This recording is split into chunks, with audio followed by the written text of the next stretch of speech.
Production. Today I'm going to be doing a video overview of the KJW K Co2, otherwise known as the KJW 1022. This gun is based off of a real steel 1022, which if you know anything about real firearms, you probably started out shooting a 1022. It's probably one of the most popular guns in real steel shooting. Everybody who owns a lot of guns has one. They're really popular guns, and they're cheap to shoot, obviously, because it shoots a 22 long rifle. This video is going to be decently short because it just started raining on me as I came out here, but I know I haven't done any video reviews in a while, so I thought I'd come out and do this video real quick. Starting from the back plate, I have a Magpul ACS. This is a real Magpul ACS stock. It just does not have the butt plate. Moving up on the gun, as you can see, I can move this back and forth, and then I have this little latch that locks it furthermore. Real steel buffer tube, and then a real steel grip. The grip is, like I said, real steel. It is a little bit slimmer than your standard AEG grip, so you won't be able to throw AEG grips on here, but real steel grips you will be. At the very bottom, you can see it's hollow, and you can go all the way down there and take it out with a large Allen key, the same Allen key that is the same size for the rest of the rifle. Moving up, I have four, I believe they're about 40 round magazines. Obviously this is a gas gun, so it's designed after the 22 long rifle, so it is a decently slender magazine. The bolt and safety system, it is kind of that tactical look with the M4 pistol grip and whatnot, but it doesn't really have too much of fire control wise. You can see the rain on the rifle a little bit. Pretty much your only fire control option is safe here. This little button, you push it in right here and that's safe, and then it sticks out just like on the real one, and you can push it to fire on this side. If it's flush on this side, it's on fire. If it's flush on this side, it's on safe. Pretty simple. There's no bolt release. Pretty much when the rifle locks back, you just run the bolt again after you've exchanged your magazines. This is kind of like a MP7 of sorts because it has very small bolt travel distance. It's a really lightweight bolt, so the gun is very efficient on gas. You can get 3 to 4 BB fills out of one full gas fill, depending if you're using green gas or propane. Pretty much the same thing there, but depending on temperature and altitude and things like that, just on how efficient your gun is. Then moving up, I have just a replica Lapua sight. This is no name brand. It's probably just an airsoft replica. It came with the gun when I traded. And then there are two sets of rails on the top sides. So there are 2 links on the rail, but only 1 groove, so you can put a laser or whatnot on here. Moving up, you see that it has something a little different. It has a silver upper receiver. As you can see, the barrel is also silver, but it's covered up with this camouflage net, I guess you could say, or wrap, as well as the scope. This is an RA Tech upper receiver. I also have installed an RA Tech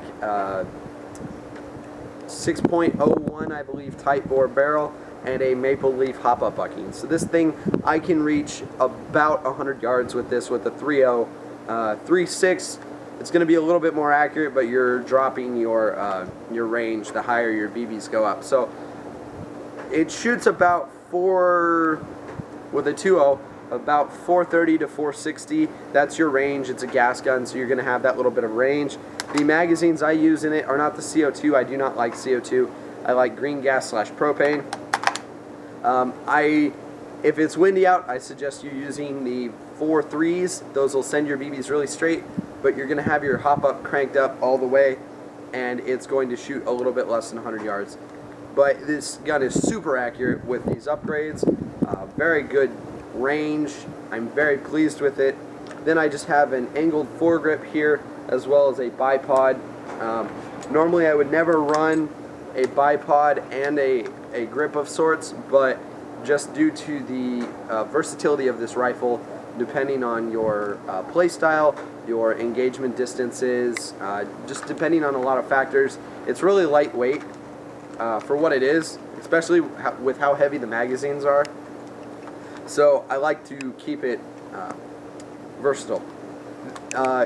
Another thing on here that's kind of like a KJW M700 is that the hop-up wheel is at the very top right here.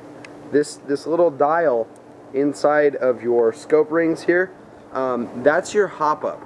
Now, obviously, I am not 100% sure of this, but I do believe you can switch out your lower receivers or your stocks on this and a real 1022, so you can have multiple stocks.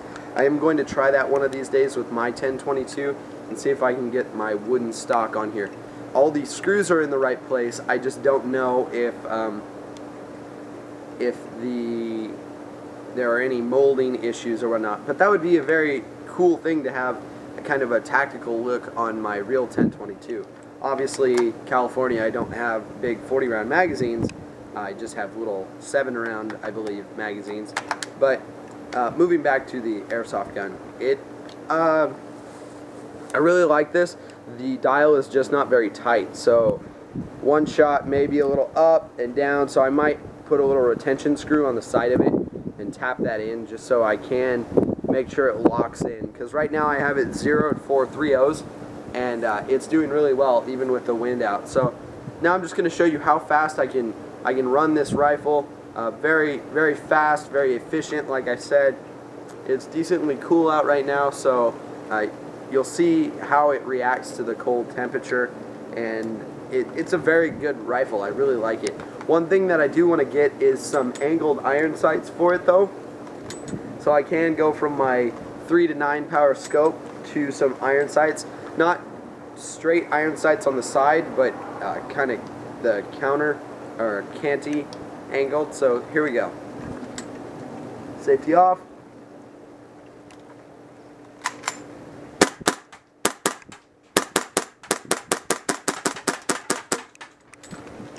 As you can see, it locked back, and now it's raining pretty good. Like I said, no bolt catch or bolt release.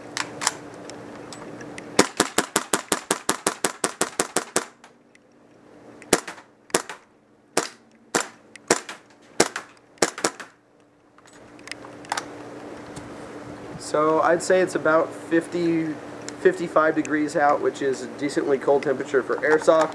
And as you can see, you don't have much of the cold taking advantage of the gas efficiency on the rifle.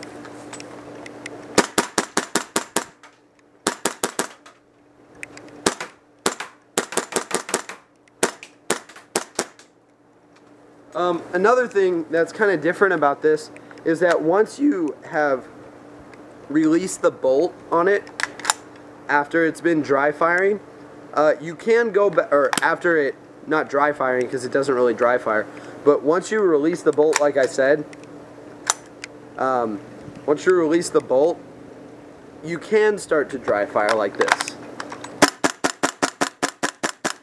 which is kind of cool, but depending on how you're playing and whatnot, you're probably not going to be wanting to dry fire in the middle of the game, but that is kind of an option.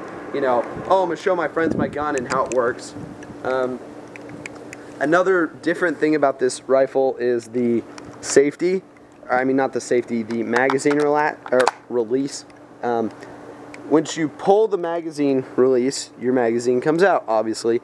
And then you have, inside, there are this little metal ring that locks into right there, and that's where it sits, and that's how it holds it. So there is a little bit of wobble on the magazine, but that's probably nothing some black tape can't fix.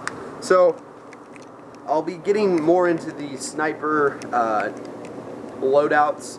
I will use my Battle Labs low vis rack probably for this. That would probably work out really well. Just put one of my pistols in the actual magazine holders for it.